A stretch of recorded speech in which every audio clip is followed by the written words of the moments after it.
You're listening to the Nerd to Know Media Network. Join us at nerdtoknowmedia.com.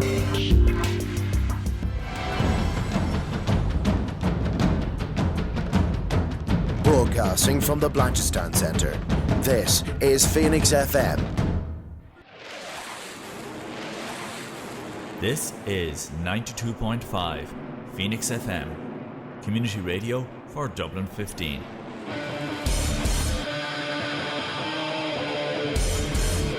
Hey everybody, it's JB Jeremy Borash, and you are listening to Darrow O'Connor on the...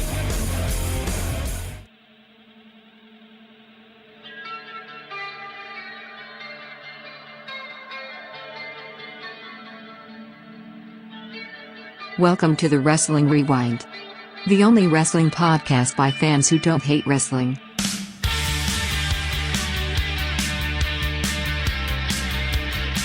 Alright everybody, it is Tuesday here on Phoenix 92.5 FM, the True Penny Channel, Nerd to Know Media, and all other wrestling podcast extravaganza places, and also YouTube.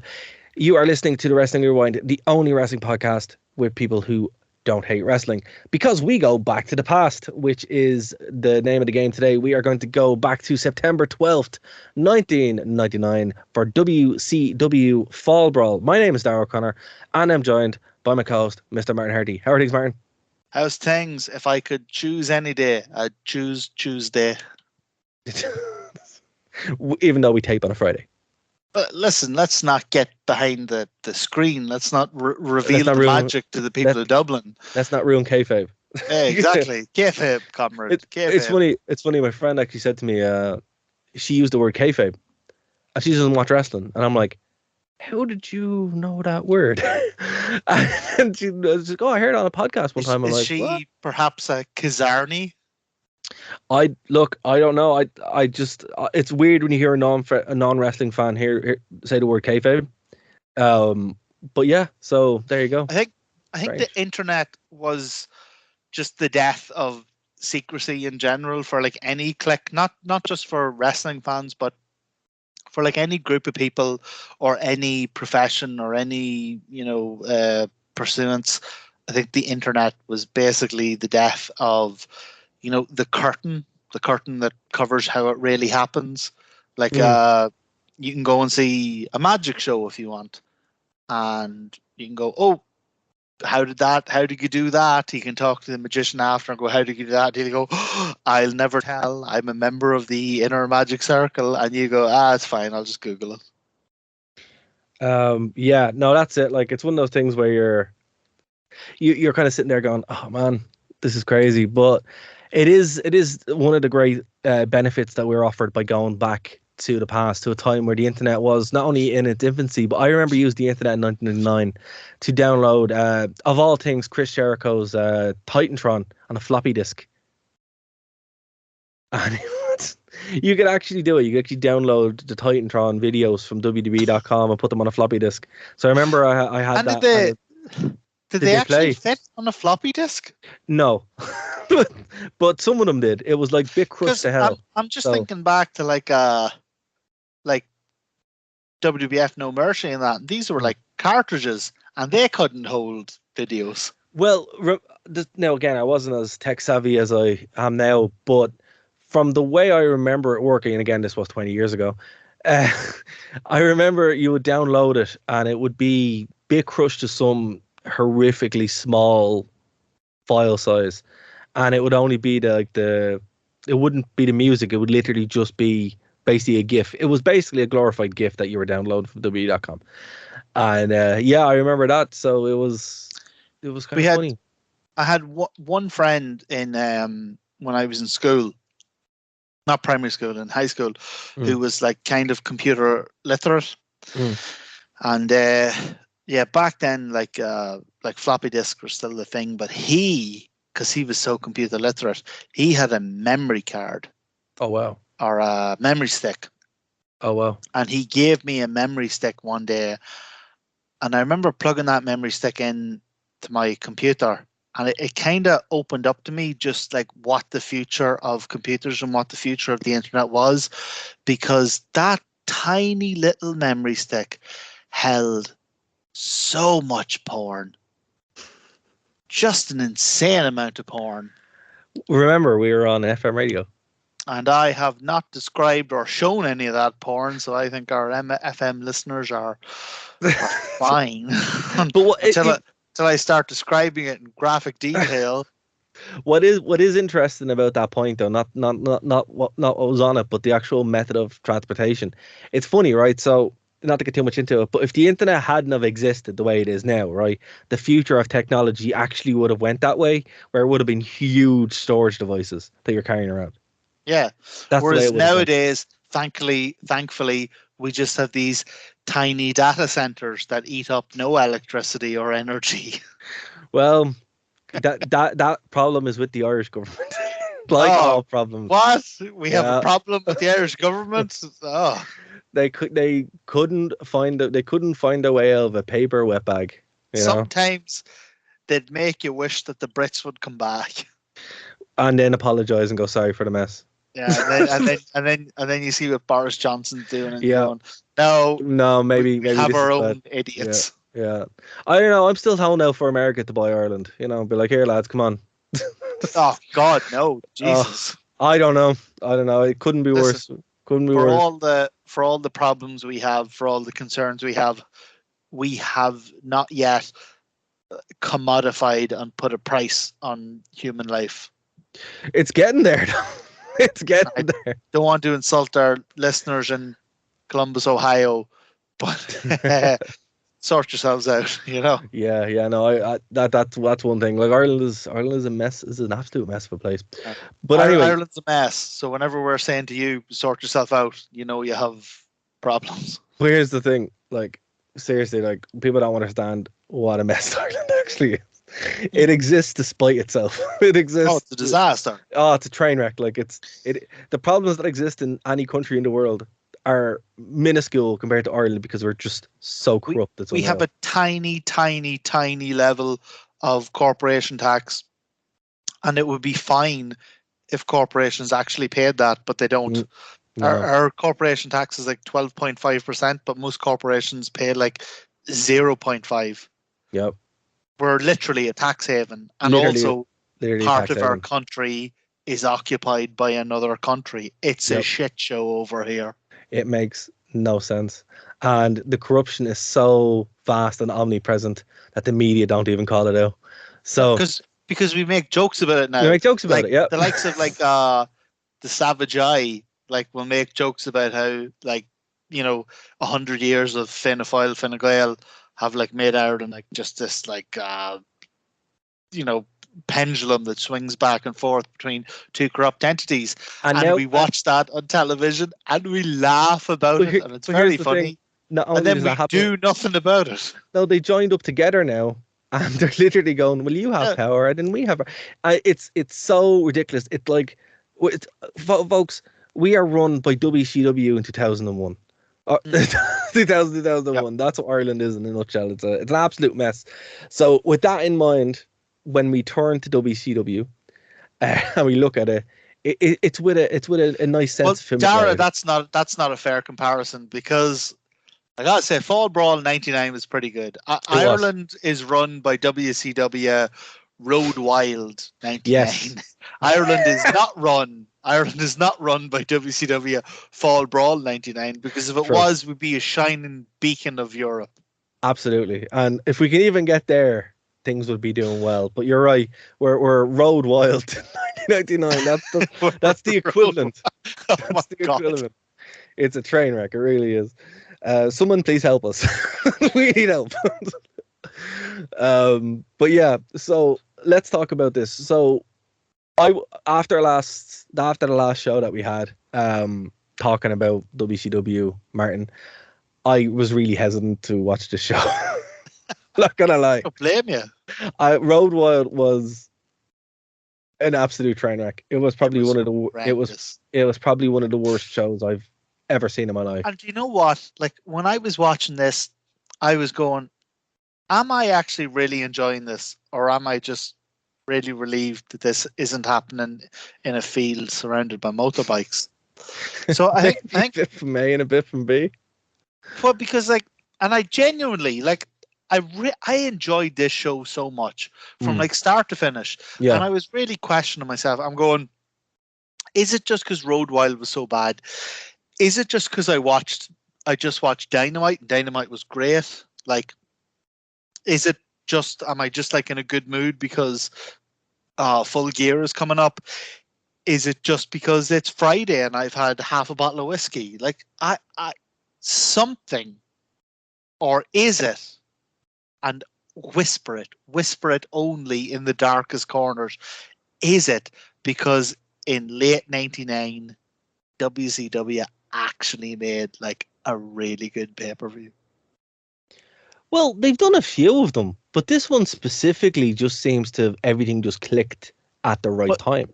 Exactly. But this one came. The point about this one is because we've been doing these WCW pay-per-views for a while, and for a long time we were saying, my God, like, where did this trope of WCW was dreadful in the 90s come from? Because like we really enjoyed the first half of the year. Yeah, absolutely. And then there Yeah. was 3 or 4 pay-per-views in a row where they just got worse and worse and worse Well, up till they peaked at Road Wild. Martin, do you know who's not on this show? Dave. No, no. Well, no. I mean, on the WCW show. Oh. Santo del Rios. No Disco Inferno. Ah. No Ernest the Cat Miller. Well, no, we've established now that I'm an earnest stan. I know, but these guys just no Dennis Rodman. No. Yeah, no Dennis Rodman. No portable toilets. No.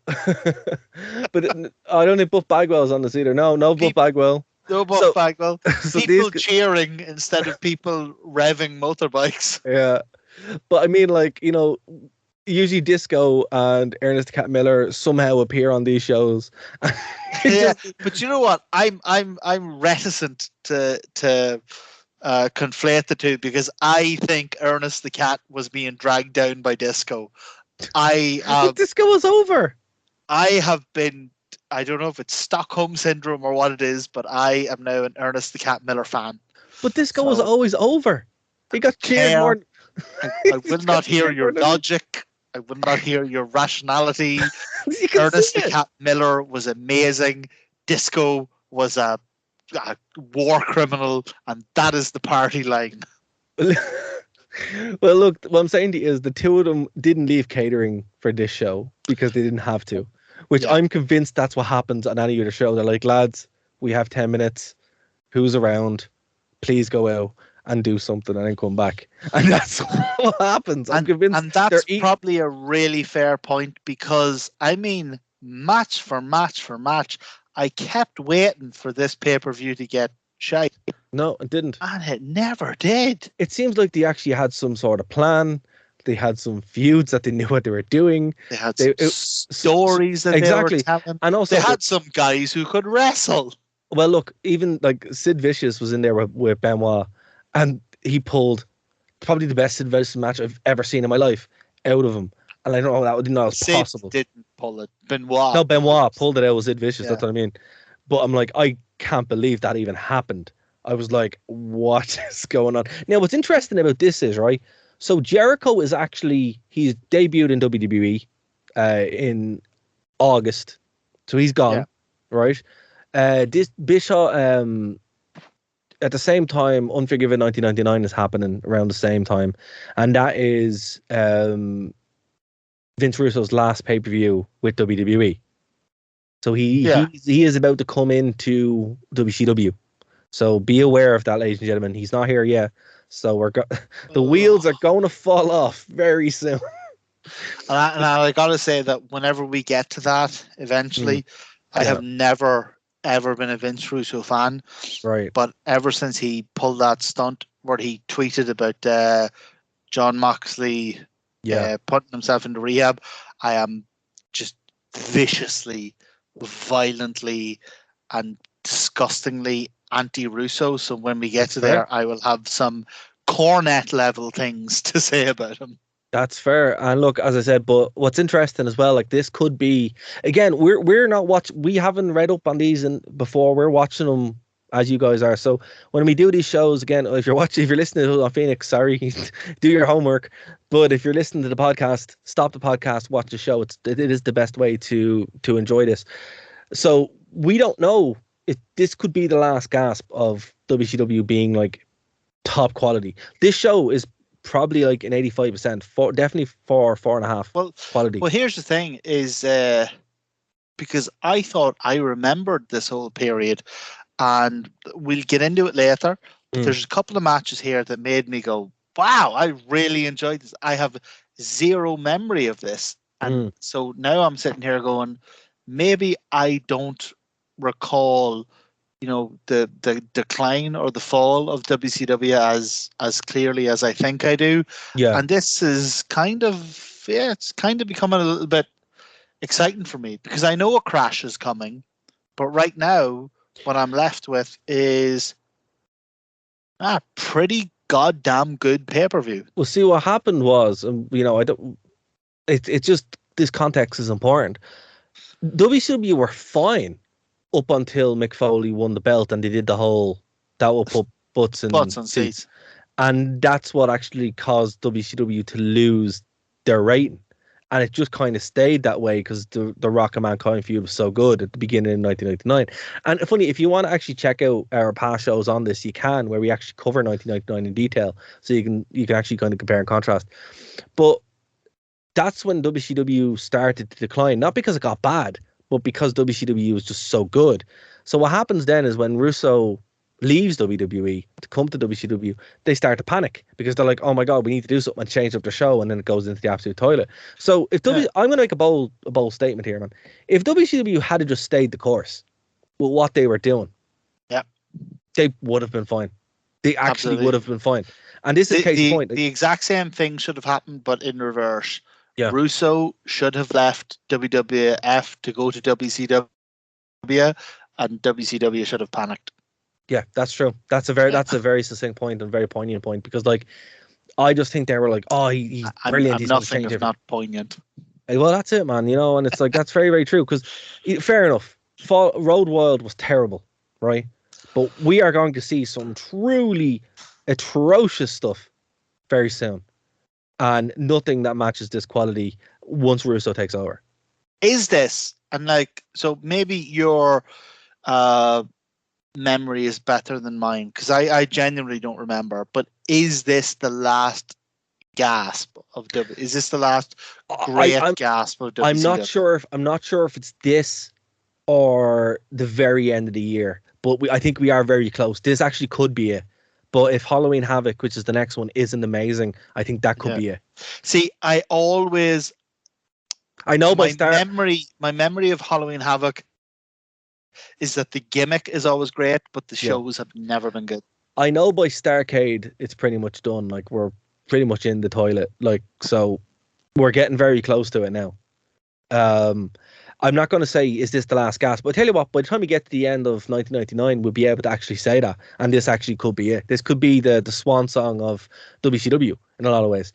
Well, and what we will say is that Fall Brawl, for our European listeners, is called the Autumnal Rumble. Or for our Irish listeners, the Autumn Scrap. Yeah. But so I watched this on the WWE network. Did you watch it on the network as well, or did you watch it another way? I did. Because of you, Dara, because of you and Dave, my long-standing principled stand against ever giving WWE any money ever again has been ruined. So, but listen, here's the thing. I hope you know that I come on this podcast and I love you dearly, and I think you and Dave are both great, but you've both cost me my soul. Well, look, it's like the way everyone has a Disney Plus account and Disney are more evil. So it's the way it is. By the way, worst part is I have a Disney account. So. Yeah, so there it is. It is what it is. Yeah, no, I don't have any moral high ground. No, by the way, not to get too into it, but have you seen there's a new Home Alone movie? No, but apparently Aisling B is in it, and I love Aisling B. So I start watching about 5 minutes of it, and I'm like, oh my god, what are they doing? Apparently, they made a shot, basically remake of the first one / reboot, but without all the charm and like the baddies in it are like down on their luck, so they need money, and they're really likable. So you feel sorry for so them. you feel sorry for them, so you can't watch them be hurt, and you're like, what have you done? What have you done?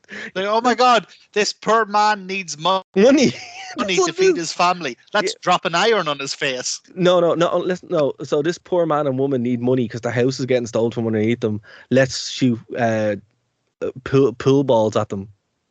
It's like, who came up with this? This is sick. Like, really poor taste. So that came out on the 12th and 13th of November, folks. So if you want to watch that, yeah, Disney. So Disney Plus. Yeah, if we all have a Disney Plus account, and it's like having a WWE. Tell you what I would say about a Disney Plus account is that Why the Last Man is quite good. It's cancelled now.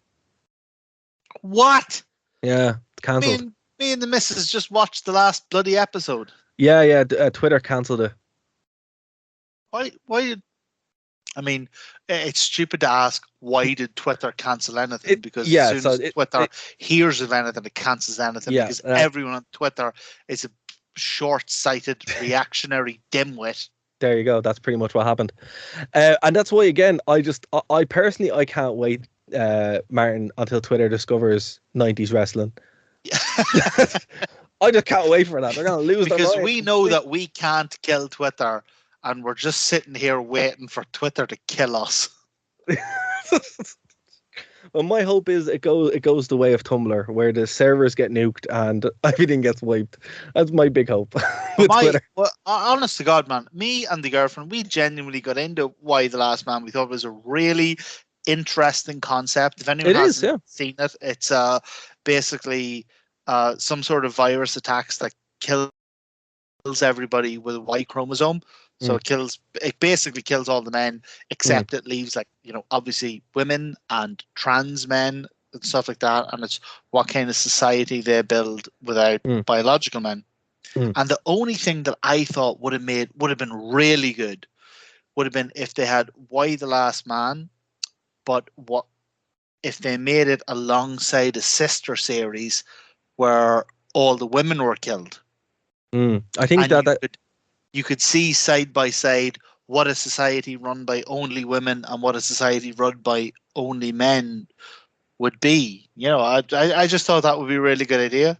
I think that I haven't read I read the first couple of issues of Why the Last Man when the comic came out, but I think they might have done something similar to that afterwards. But I wanted to watch the series, but by the time I got around to it, Twitter had a bit of a freak out and cancelled it. So Disney bent to that. Dare I?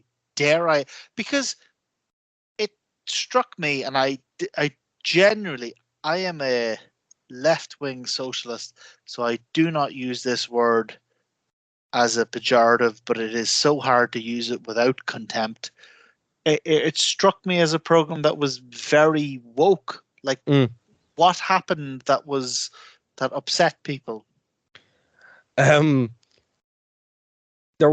had trans representation, it had LGBT representation, obviously it had women's representation. That was, from my understanding of it. What was the goddamn problem? There wasn't enough representation. Of who? I don't know if that's what they said. Like, that's why Inuits? There wasn't enough Inuits represented? As I said, man, they should have just made the show and that's it. We're just not even listening to them, but that's what happens. So Twitter, thanks again for ruining a very good show. But all Twitter is there for is to get you fired in 5 years. Yes. That's all it is. That's the sole reason it exists. Absolutely. Twitter. But anyway, I'm totally gonna.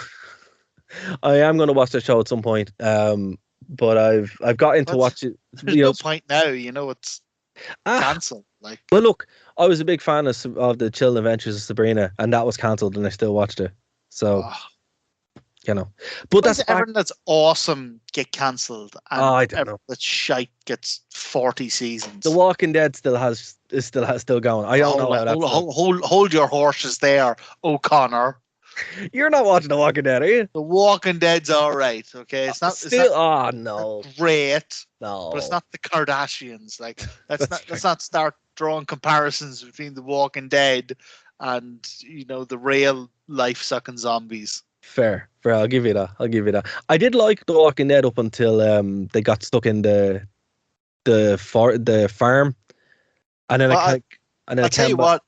Lots of people say that, and it actually, and I know it's the final season. It's obviously it's too late to be doing it now, but the final season has actually been incredible. Like, really, it's been very like. I'm a huge fan of The Walking Dead, and I will admit that there's a big chunk from maybe about season 6 to season 9 or whatever where it just wasn't great. But this, I think that because they know it's the last season, they've really pulled out the stops, and it's actually been really good. It's reminded me a lot of the early seasons of The Walking Dead. well, see, that's pretty cool when that kind of happens, because like, when you have that, like, that's why every show should have a chance to kind of have a last season when they know it is, to kind of get the story done. Like, there's nothing worse when you have it. Like, for example, I was watching Utopia. Utopia is actually a great show. Oh. It's wonderful. Is it? Well, hold on. All of this is news to me. This whole podcast is breaking my heart.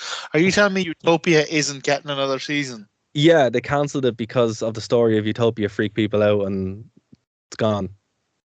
So the way it ends on the cliffhanger, that's it. And is it Dara like? Oh my, Utopia's great. You just like hurting me? Is that like? Oh man, if I have to know about we it, were friends. we are friends. But if I have to know about it, you have to know about it too. And look, I loved Utopia. I've watched it 3 times. I think it's one of the best shows you can watch on Amazon Prime. Well, the only thing is that Prime, and the reason I haven't watched it is because I've been watching the current one, but now I have no excuse not to.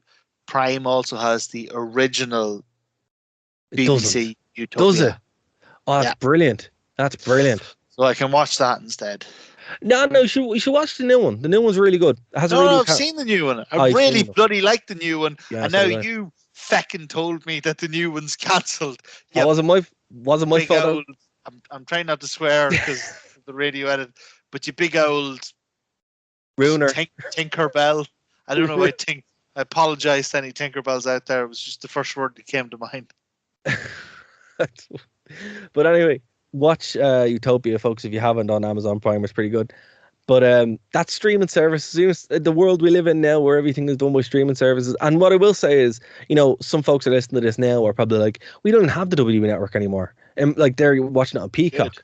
So certain things on the WWE, well, they're still paying the WWE, but they have Peacock. They have 30 Rock.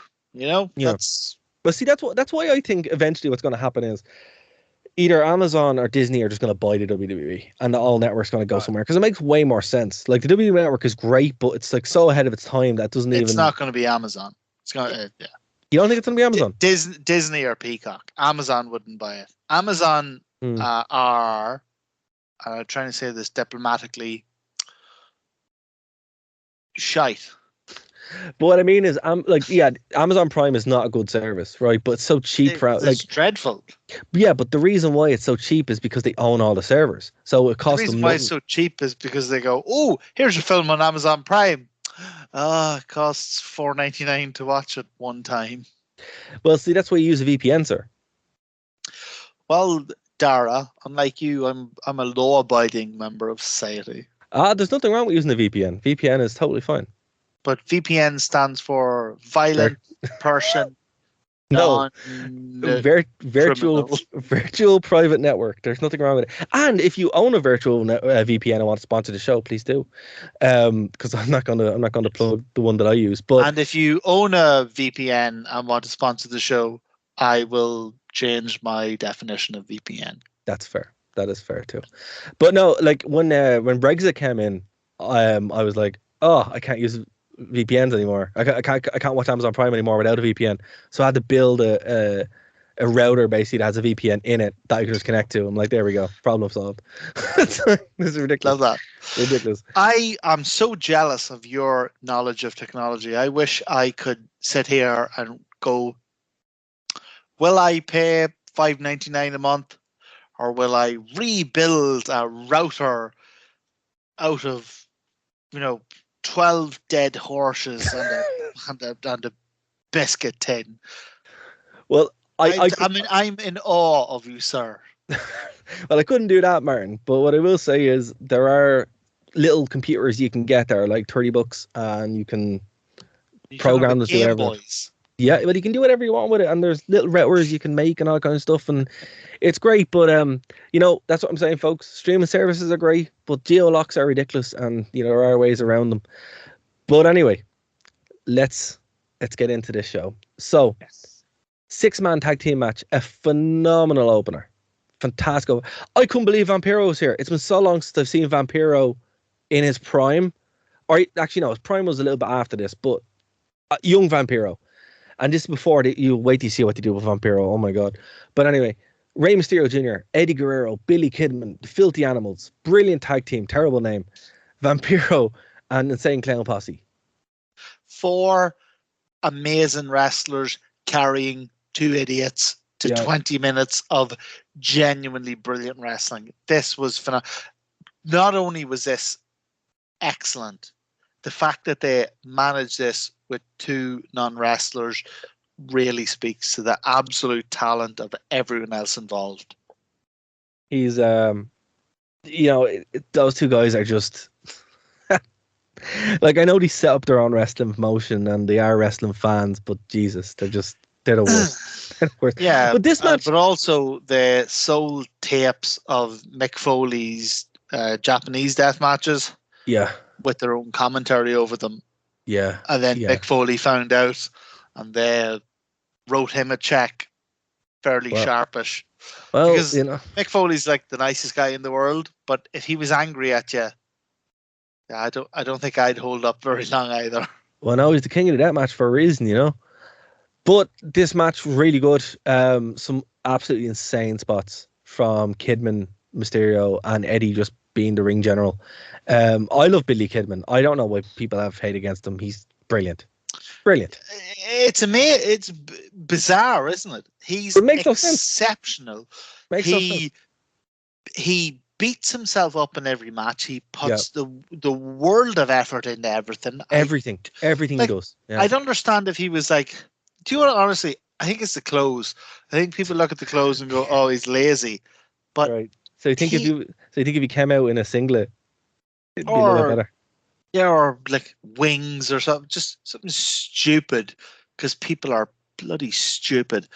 But I cannot understand anyone who doesn't genuinely appreciate Billy Kidman, because he comes out every time in these matches, and he's always in the first match, and he always gives it hell for leather, and it's always brilliant. And he makes these normally terrible WCW pay-per-views. He gives you like a bit of hope, like, oh my God, this is going to be good. And I'm so used to being abused and shocked by them that Billy came out with Eddie and Ray. I mean, God, talk about a lineup. And they had a great match, and I was like, no, I'm not going to let myself get excited because I've been shocked so many times, and then every single match that came along, I was like, ooh, well, this is good. Yeah. Well, that was good as well. And then I'm sitting there going, hold on, this is 2 hours in. Am I enjoying this? I think I'm enjoying this. But listen, there are ways starting the show off with a quick, fast-paced match like this. Yeah. There's a reason for it. The crowd gets into it straight away.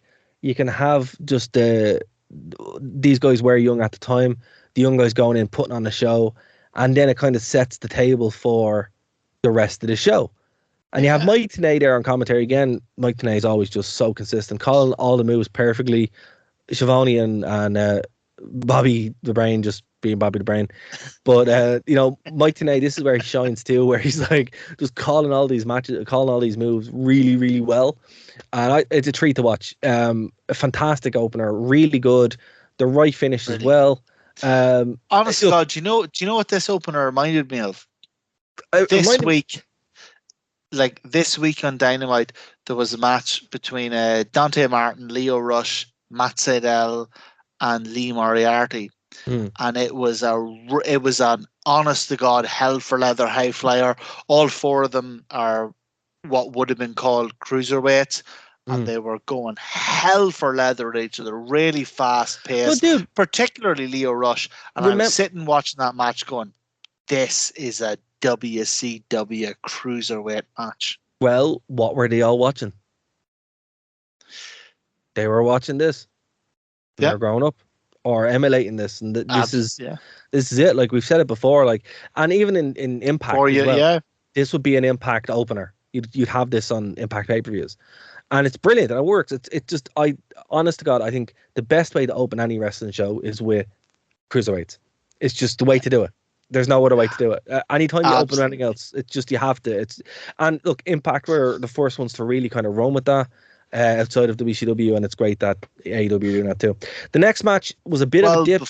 Just before we go to the next match, and this was a great match. It was, like you say, it was a perfect opener. It was brilliant. The only complaint I have, and I'm not saying, and I would never say that Rey Mysterio is an ugly man. I would never say that. He's very handsome man. He's don't lie. He's very weird without the mask. No. He's a very handsome man. What I will say is that the bleach blonde hair doesn't do it for me. Listen, the Mexican Eminem, I don't. I think you're Rey Mysterio Jr. I don't think you're the Mexican Eminem. This is why the WWE said put the mask back on.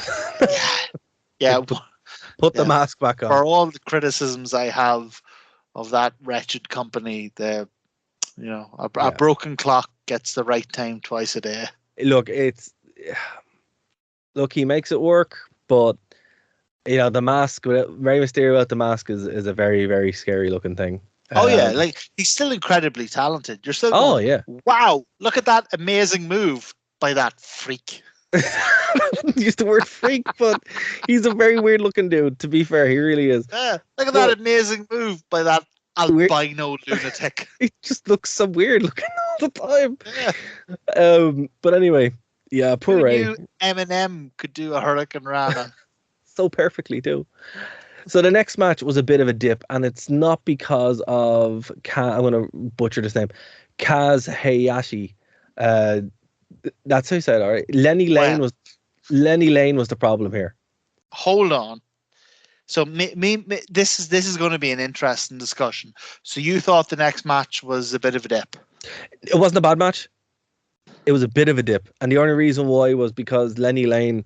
One, I couldn't get over the fact he looks exactly like Lex Luger, like scarily so. To the point I thought it was Lex Luger. I am going to tell you. Go on. I thought the match was okay. Like the actual, in terms of wrestling, the matches, it was fine. Right. But my God, I have not seen these characters, and I don't even remember these characters of Lenny and Lodi, and I loved them. Oh no, you didn't. I fell in love with them. Oh no. So it was the 90s. Right. So I get what they're doing. They're doing is like a gay character. Yeah. But I thought for the 90s it was kind of handled with like a little bit of subtlety, or at least not outright hatred or mockery. What's funny about this is that they're known as the West Hollywood Blondes, right? Which is fantastic. Have you looked up what West Hollywood is? No, but it's a reference to initially the Hollywood Blondes were Steve Austin and Brian Pillman. Yes. West Hollywood. So I watched this match, and honest to God, I love these guys. I thought the characters were brilliant. The match was, as I said, the match is okay, but the characters were phenomenal. I thought Lenny in the ring was great. I thought Lodi outside the ring with his holding up his signs was fantastic. So he kept that going for years. The signs, he did it all the way up until like 2011, apparently. Well, kind of. But like what you were saying is like, yeah, the Hollywood Blondes, it was a piss take of the Hollywood Blondes. The West Hollywood Blondes, West Hollywood is actually a part of California. Right. And it's an area in California that's basically it's like a huge gay area. Oh wow. Okay. You know, so you go down West Hollywood and it's all rainbow flags and okay. you know. Right so on. Yeah. I thought, particularly for the 90s, that this was obviously not an accurate representation of gay people. But there was no malice behind it. No, there didn't seem to be. Yeah. That's the thing. There didn't seem to be. Like, it's just when I was. I mean, we're asking very little of the 90s. Well, look, compared to some of the stuff that you would see on WDB at this time, and I will be honest with you, if King had been commentating that match. Oh yeah, it would have been a disaster. It would have been a disaster. And particularly when you see it with, a similar gimmick. What were they called? Billy and Chuck a couple of years later. Yeah. Or what they did to Canyon. WCW kind of held things a little bit better than WWE would do. So apparently this whole gimmick was based on Lenny was a fan of do you know Saturday Night Live? The sketch show. Apparently there was a couple of characters on Saturday Night Live, one of whom was Steve Carell, and they were called the Ambiguously Gay Dudes. Ah, yes, I remember this. So it was never like Chuck and whatever, in that these two guys, they had their hair in pigtails and they would jump around and hug each other and they had lollipops and all that, but there was never anything that you could sit in a court and say these are gay guys. Everything was implied. So they were like the ambiguously gay dudes. So I loved the I genuinely, maybe I'm in the minority here, I genuinely loved the characters. I thought this was hilarious. I was just expecting a little bit more when Kaz Hitachi was there, because James Truepenny, when he's listening to this, the name is going mad because Hitachi actually joined GLEAT in 2020 as their chief technical officer. So he is a huge name in Japan, and GLEAT actually is a great promotion. We talked about it on an episode of Truepenny Channel a while ago, on Truepenny Show a while ago. So when I saw the matchup, I was expecting a little bit more, but for what you said, I'd give it a pass, because I'm like, all right, cool, they were trying to do something a little bit different, but I just expected a bit more. I kind of agree with you in that Lenny and Lodi were doing all the character work, and Hayashi was doing all the wrestling. He was just doing all the wrestling.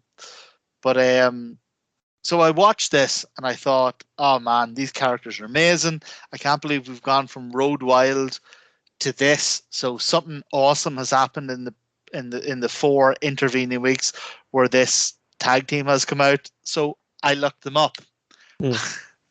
It turned out that Turner Broadcasting Services was very unhappy with these guys. Oh wow! Oh no! They were cancelled by TBS. So the wrestlers stayed employed, right? But the characters of Lenny and Lodi were cancelled by the network, and they came back weeks later. They were cancelled by Turner Broadcasting Services Standards and Practices. Interesting. And they came back weeks later, the same two guys, as a tag team called Standards and Practices, with Miss Hancock, who would become Stacey Keibler. Stacey Keibler. Oh, interesting. So that's where I came from. Yeah. Interesting. So they were kind of like, they went from like being like this overtly super gay character to kind of like a cool version of Right to Censor, because Right to Censor was horrific. This is true, but also Stevie Richards very much kind of followed that trajectory as well, where, so that's pretty interesting too. Well, there you go. The more you know, guys, the more you know. I'm not just on the podcast because I'm the pretty one. Well, there you go, man. You know that I didn't even realize that was a thing, but that's crazy. That's absolutely crazy. But obviously, Lenny Lane defeated Kaz to win the WCW Cruiserweight Championship. But obviously, he was fired like 2 weeks later. The character. Wonder what happened to that belt. I guess we'll find it next month. Live and hope. Hugh Morris and Brian Knobbs with Jimmy Hart defeated Dean Malenko and Shane Douglas in a no disqualification match in about just under 10 minutes. This was a low point. Even Dean Malenko and Shane Douglas couldn't say this. It was a low point relatively, but I'll like, so answer me this. Go on. It was a low point relatively, but if this match was on Road Wild, best match of the whole thing. Best match. The whole thing. Like, look, it was literally a garbage match. But I like garbage matches. But you know, I don't like the Nasty Boys. It's like I was saying earlier. Maybe I'm in a good mood. Maybe I'm just looking forward to Full Gear. But I was looking at Brian Knobbs, and he wasn't surrounded by like bin lids and shite. I'm looking at Shane Douglas and Dean Malenko. Like, Dean Malenko alone, amazing. Yeah, he is. Yeah. And I'm looking at Hugh Morris, who, now correct me if I'm wrong here. Maybe I'm mixing him up with someone else. But did Hugh Morris become later in WCW Hugh G Erection? Yeah. And for our listeners on the radio edit, I am not saying Hugh. What you think he's saying? No, he's not. That was the character. No. To an engorged penis. I'm saying his name was Hugh space the letter G full stop, and his surname was Rection. Yeah. That was a gimmick put forward by Russo. Really? We will see more of that because the WCW falls off a cliff thanks to Vince Russo. Yeah. So, I have to say though, again, WCW World Television Title match, which I think the television title is like a great idea. To be fair, that every company should have television title. I mean, you have to defend it. So you have to defend it on television. I absolutely love the TNT title. Yeah, and I thought it was I think one of the best runs of the TNT title ever.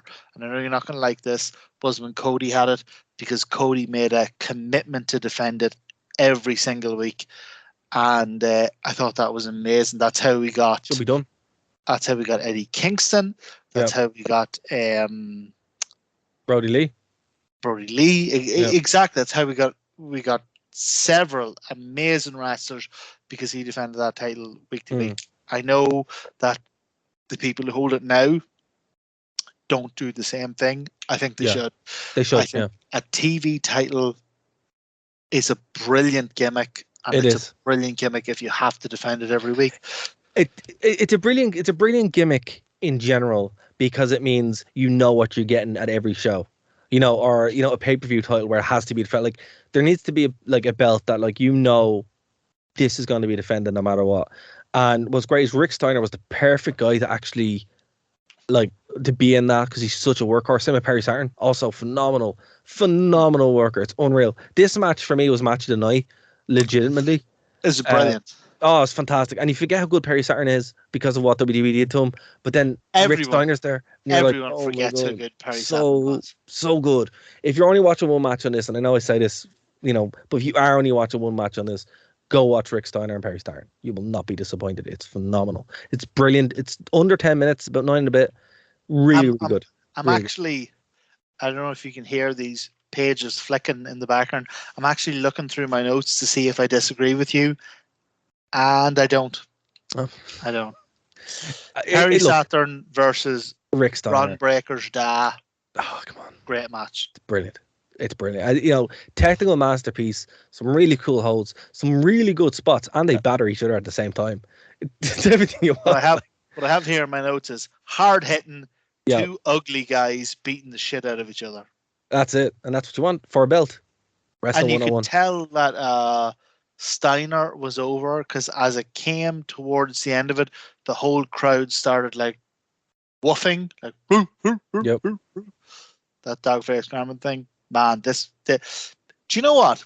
On this whole show, maybe they were just glad to be inside for a change after Road Wild. But this crowd was on fire. They were They hot loved it. for They the loved whole show. And I don't blame them because the show was really good.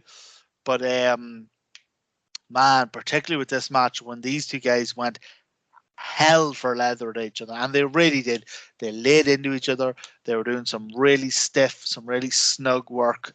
Like if you're a fan of wrestling that looks like a fight, this is it. This is it. good. Now, the next match was the opposite to it, but I really enjoyed it because I really like Berlin, who's also known as Alexander Roy, who's German. That's the joke. Berlin, and he was with the Wall. That's the joke. Get it? Berlin Wall. That's literally the joke. Berlin Wall. He was supposed to fight Buff. So, yeah, he was. Yeah. So Buff would have been on the show. Buff didn't have the stuff. No, he didn't have the stuff today.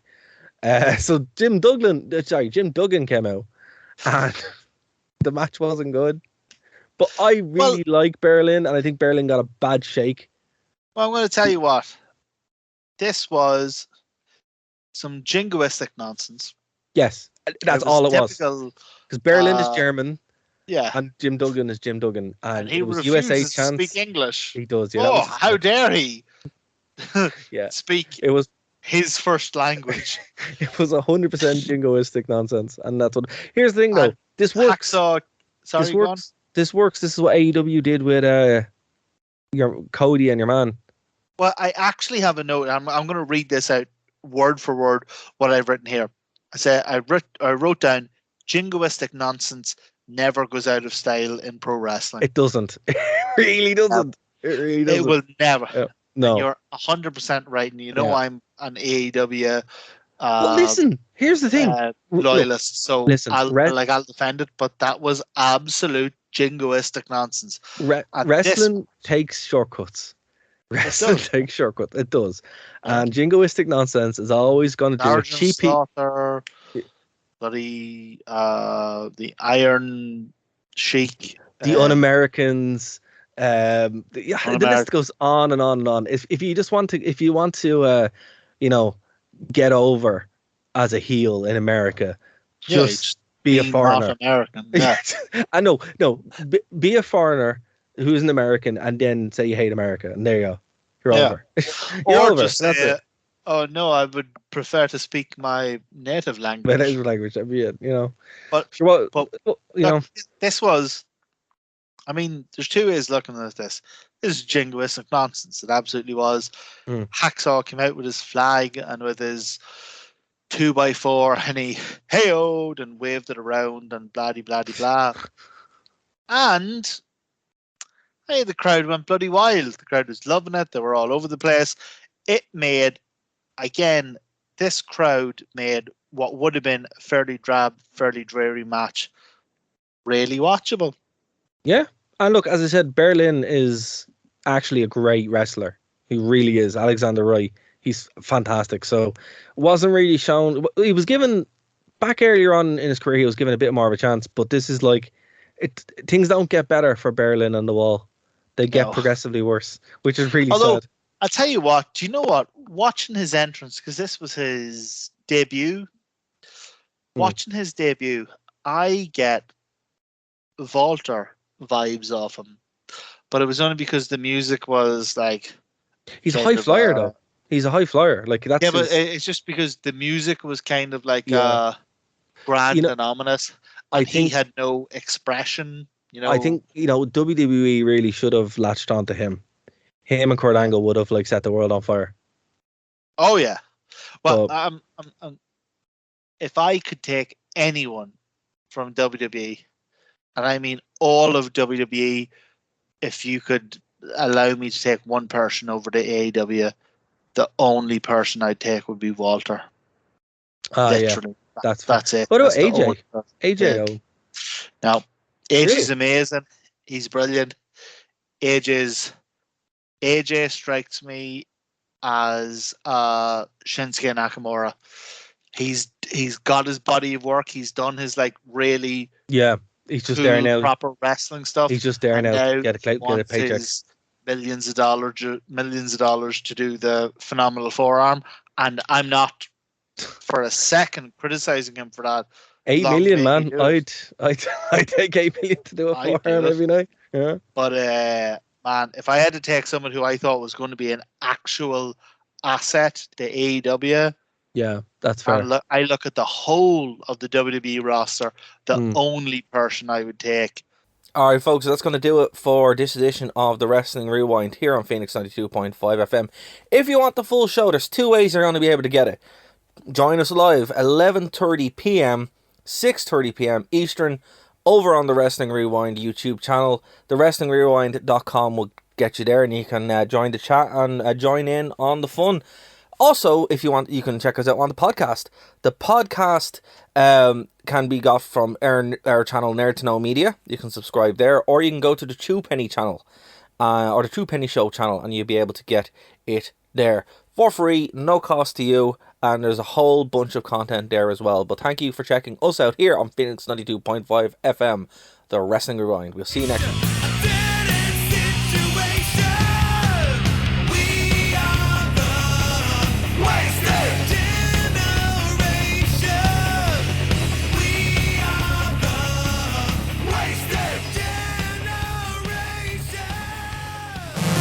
You have nothing else to do on a Saturday? Do you like nerd things? Now check out Nerd to Know Basis here on Phoenix 92.5 FM, 5 p.m. to 6 p.m. And then head over to nerdtoknowmedia.com for all of our shows as part of the Nerd to Know Media radio network. Thank you for listening to a Nerd to Know Media production.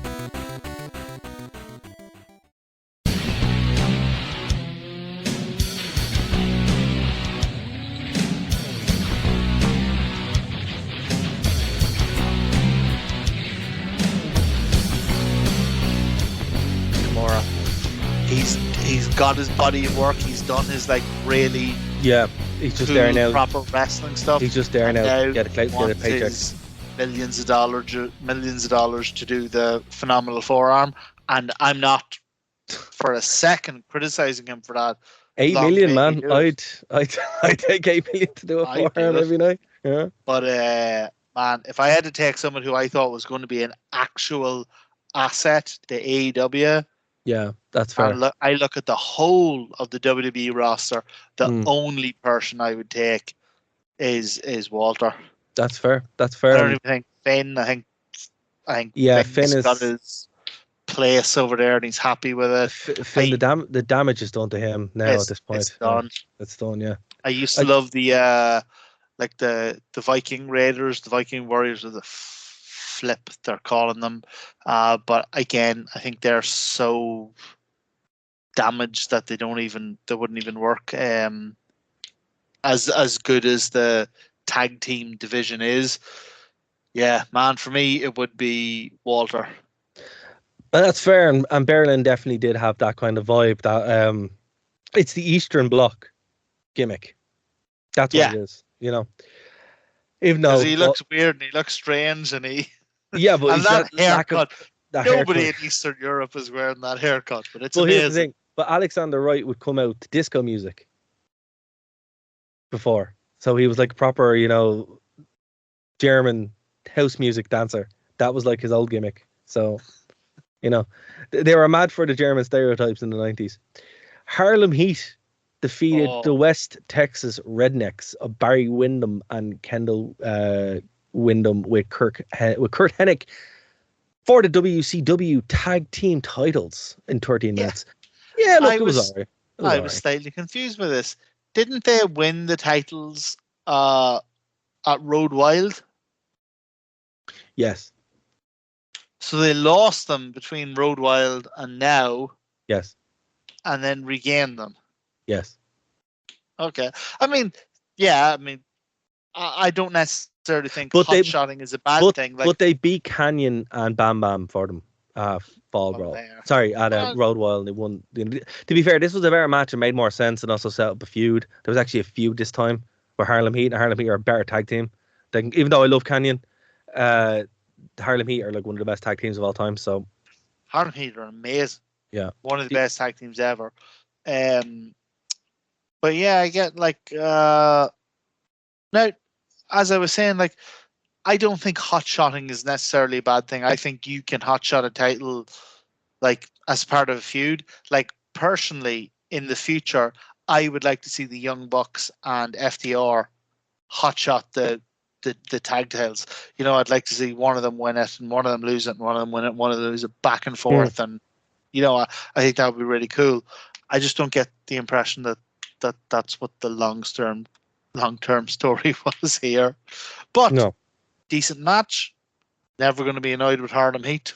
No. And look, it was one of it would set up the rise of Booker T, which is probably the only good thing near the end of the WCW. Sid Vicious, again, as we said, had probably the match of his career with Chris Benoit, who isn't long easily. Who isn't long for WCW, as is Eddie Guerrero and Perry Saturn. They'll be gone very early into 2000. So, you know, this was Chris Benoit losing the United States Heavyweight Championship. In 12 minutes of a match, you won't believe that Sid Vicious is in, because you're like, what is going on? It's worth watching this. It is, yeah. Just to see. It's not that it's a very good match, but it's not that it's like a 5-star match, but it's just worth watching this to see how good Chris Benoit was, because Chris Benoit made a 4-star match out of Sid Vicious.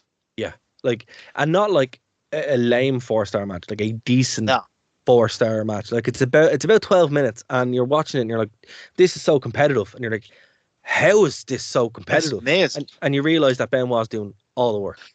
Oh, Benoit's doing it. Even when Sid Vicious throws Benoit literally the entire length of the ring, that's all Benoit. Benoit's doing all that. Doing everything. Benoit gets him in a crippler crossface, and Sid stands up, and Benoit's doing a crippler crossface with Sid standing up, and that is all Benoit, and it looks goddamn amazing. Yeah, it's and fantastic. I literally have written down here in my notes going, we're 2 hours in, and I'm still really enjoying this show. This is the match of Sid Vicious. It's the match of Sid Vicious' career. It absolutely is. And I will defy anyone to tell me otherwise. The crowd is insane. He's in the middle of this man of the millennium or man of the whatever thing, where he's like really on a run of wins. He's in a match with one of the greatest wrestlers ever. Chris Benoit is like Bret Hart, is like Bryan Danielson. He can wrestle anyone and make it good. And his hair looks like noodles. Like I want to chew Sid Vicious's hair. Well, that makes one of us. And then we had gold. You don't like noodles? I don't like noodles when they're a man's hair. Oh, I mean, like, I'm gonna take a guess here and say neither of us have chewed his hair, so you don't know. That's a fair point. So if anyone has chewed Sid Vicious' hair, let us know what they taste like. Goldberg defeated DDP in another surprising match, because it's Goldberg, but again, he's in there with DDP. 9 minutes. DDP is just gold standard WCW. It wasn't the best match. Wasn't the best match of the card, obviously, but a really good match. If this match had been on Road Wild, people would have made that pay-per-view okay. Oh my god! Really good time. Really good. DDP is so good. But I don't know how he stepped into a ring at the age of 35 and was such a natural at the business, because he had this match with Goldberg where he's a heel, but later in WCW he has the exact same match with Goldberg where he's the face. You know, he's kind of like the like underdog fighting upwards, and man, I'm sitting here going, I don't know whether I like DDP more as a heel or a face. He's in everything he does. He's brilliant. I think he can, as you said, he can pretty much do whatever he wants once he's given the ability to do so. And DDP is, like Canyon, just able to go in there and be the ring general any point in I don't know who he's with. Benoit is obviously Benoit, and we've seen that. Now, Goldberg isn't a bad wrestler per se. He can be, and he has been. But when he's in there with someone who knows what they're doing and someone to kind of guide him, like DDP, you can have this great match. I would say but we've seen- Goldberg is a bad wrestler. Well, per no, se, and no. DDP just got lucky. No, well, look, Goldberg had that match with Mr. Golf there in Saudi Arabia, and that was a great match too. So, look, he can do it if he wants to, but he just doesn't want to. You know. So I would say, look, you know, it's rare that you get a good Goldberg match, but when you do, it's very often the guy he's in the ring with. This is a good match. Yeah, it is. Yeah. Look, I'm not going to be the one to start sharing praise on Goldberg. I'm not a fan, but this is a good match. Yeah. The aura is cool. The crowd is hot. Big fight feel. He comes out and it's all and the match with DDP lives up to everything else, lives up to the build, lives up to the entrance, lives up to the fireworks. Yeah. And it's like you say, it's only 9 minutes, but it only needed to be 9 minutes. Didn't need to be any more. Yeah. No. It could have been 6 minutes. You know what? Probably Excellent. 6 minutes. Yeah. 6 minutes would have been. The only criticism I do have for that match is it probably could have been shorter. Could have been about 6 minutes. It would have been better. Maybe, but they're obviously, you know, they want DDP to be more of an opponent than, you know, average jobber. But yeah, good, surprisingly good match. So I'm interested to see what's shot about the main event, because the main event had the right result, but again, Hogan should have been retired. We were led to believe that Hogan was retired, and he came back within a month. So, and challenging for the belt, the world heavyweight belt of you know, to boot. Now he did lose, and Sting did beat him definitively. But what did you? What was the point? Like, really? So hold on. So here's the end of the match, right? So where to start? There was shenanigans. You're talking about the ending. Yeah, there were shenanigans, right? And I know Bret Hart came out and basically tried to sort this out. Hogan basically took the bat away when Luger tried to interfere. Sting then hit him with the bat and assaulted Hogan, and then Sting and Luger celebrated in the middle of the ring. So the whole story was built around the idea that Hogan was going to betray Sting. Yeah. Everything was built around. It's like all the promos were Hogan going, "I'd never betray you, brother. I'd never stab you in the back." And you're sitting going, "Oh my God, he's totally going to stab him in the back." Yeah. So yeah, that's what they were all built around. I mean, this as a main event was great. It depends how you want to measure it. As a match, was this great? No.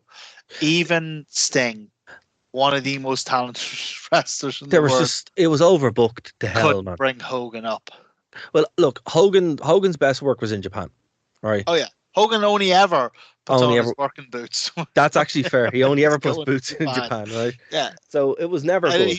Hogan keeps his working boots in Japan. He just has them there. And that's it. Hogan's only pair of working boots are nailed to the floor of a house in Japan. I'd believe that. Yeah. This match was, like you say, if you take out, you know, like a real good back and forth wrestling match. I mean, Sting was in there, so Sting at all times kept it at least a respectable level. So it never descended into like the Hogan Nash, or the Hogan and Flair, or anything like that. No, you know, like as I said, the match itself was serviceable, and what let this down was the ending. Because even trying to talk about it is so convoluted. Where you're like, he had him beat definitively. Yeah. And then interference, and then bats, and then interference, and then interference, referee, and then interference. And it's just like, so by the end of this, we had a ref bump. We had Hogan basically been beaten because he was in the Scorpion Deadlock and he wasn't able to respond, right? So he had won. There was no reason to overbook this to such an extent, and then have Sting quasi turn with Lex Luger. Well, did you think Hogan at the time was going to lose without 40 people running in? But that's the thing. He did lose. He actually lost only with before. 40 people ran into the ring. No, only no, after he'd pinned Sting twice, and he'd kicked like all of the people who were interfering. Like he'd beat up Lex Luger, and he'd beat up Sid Vicious, and he'd pinned Sting, and he'd done everything else, and then Hogan deigned to lose. Yeah, no, you're right. You're right. And it was let down by that. So, like, the show itself, 4.5 stars, and the half goes because of this. Well, hold on now. Because I have a few more things about this match. Okay, go on. I'll give you the floor there. Go on. Yeah. So, one, right, I'm just going to get this out of the way early. Do you remember we talked a couple of weeks ago about how WWE was so petty that they went back through WCW matches and blurred out anti-WWF signs in the crowd? Well, there's a sign in this crowd that says Worst Wrestling Federation. And they have gone back and they have blurred that out. The hell is wrong with these people? That means Vince had to sit there and watch it. Sit there and watch it. Anyway, so as you go on, a few questions, and they're not necessarily about this match in particular, but they're just systemic of this match. So one thing that got me was, in Hogan's entire career, and I'm not just talking about WCW, and WWF as well, how has he been a face? Because he wrestles like a heel, like the dirtiest heel. Yeah, he scratches the back. Yeah, he chokes them with the cable from the camera. He's the dirtiest heel.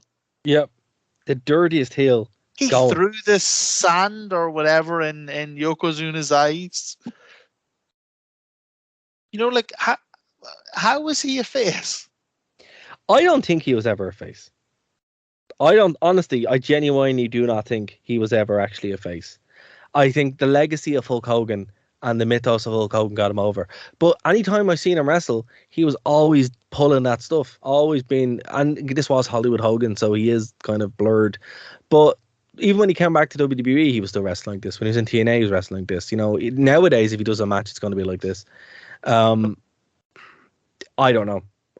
So one of the other things I noticed was that this kind of the way the match ended with match was technically between Hogan and Sting, but you had a Bret Hart interference and all that. It kind of mirrored Bret Hart's like debut in WCW. And the other thing that hit me was, in Sting's entire career, has he ever hit 3 Stinger splashes in a row, or is the third Stinger splash purely there just for the other person to jump out of the way? I don't think I've ever seen him hit a third Stinger splash. I've never seen him hit a third Stinger splash. Well, those are my notes, Dara. That was all I had to say. I just wanted to get that off my chest. No, that's fair, and I think they're all actually good points. And look, Hogan is probably the biggest name in wrestling that should be scrubbed from wrestling, in my opinion. Like he's done a lot for it, but he's done just as much to damage it, and he's so much to blame for WCW going down the tubes. He's like, and even TNA, and that's before TNA, we even get started in TNA. Yeah, before we, you know, there was one point where I said I was going to write a book on the fall of TNA, and it just never collapsed, so I never actually had to write that book. But if it was, the cover was going to be Dixie Carter around the legs of Hulk Hogan as he's walking out of the company. That was going to be the cover, because that just sums it up. Well, I'll tell you one thing they did get though.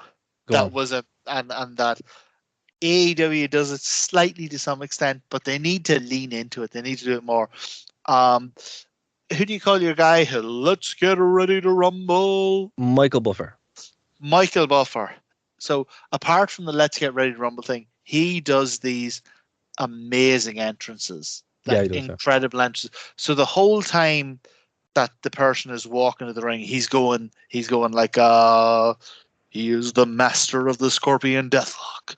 He is fighting tonight for honor and righteousness. He is here to defend the good. You know, the whole way down to the ring, he's talking. He's saying stuff. Yeah.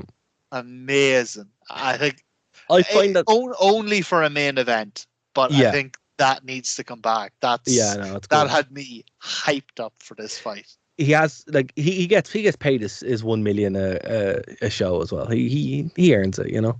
He doesn't really no one's worth a He million a show, doesn't but earn still it, but he got paid. He got paid. And He he's happy. goes, I'm getting paid $1 million. I might as well put a bit of pizzazz A into bit the of whole effort in it, exactly. But would you agree with my rating on this, man, or do you have What was your rating? 4.5? So it'd be like a B plus. Do you know what? Yeah, and partly because it was genuinely good, partly because I was genuinely surprised, partly because Road Wild was the drizzling shits, Yeah. partly just because I'm in such a good mood because Full Gear is tomorrow. But man, 2 hours and 45 minutes. And that's probably part of it as well. The fact that pay-per-views back then were 2 hours and 45 minutes. I watched this and I kept waiting to be annoyed, kept waiting to be disappointed, kept waiting to be let down. I never was. In a sea of what I'm sure is going to be late 99 WCW flotsam, this is a tranquil island. Oh my god. So I'm after flicking to the next one, which is Halloween Havoc. I'm after flicking forward to Mayhem, and Double J shows up for his first time. Oh yes. Oh yes. Oh my god. And David Flair's back too. Oh my god. So this is it. no. This is the point at which the wave breaks. I think so. I think if it's not Halloween Havoc, which actually looks pretty good, I think it's like we're near the end, folks. This is it. Oh my god. I think This goes back though. This goes back the next show as well. We need to have a volley of shots for the autumnal tumble. Oh man. So yeah, I'm looking forward to it. Again, our next show that we're going to be doing on this is going to be Halloween Havoc 1999. So folks, do your homework. Please do watch the shows because it's going to be a lot more entertaining. But we hope you've enjoyed this show. We'll be back next week here on Phoenix 92.5 FM as we are every single week, no matter what. And Martin, before we get out here, is there anything you would like to plug? Yes, I would like to really plug toilets because I love this. I love our show. I love having the crack with Dara. I love the people who listen to us, but I have been busting for a whiz for about half an hour. So that is fair. yeah, That's fair. Really like to plug a toilet. Really like to go upstairs and plug a toilet right now. Well, on that note, ladies and gentlemen, thank you for listening. Please do go to nerdtoknowmedia.com, True Penny channel, and of course, if you don't know where we are, you can just search The Wrestling Rewind, and it'll take you to the YouTube channel with all the links. So we will talk to you next week here on The Wrestling Rewind. Bye, guys. Berbua.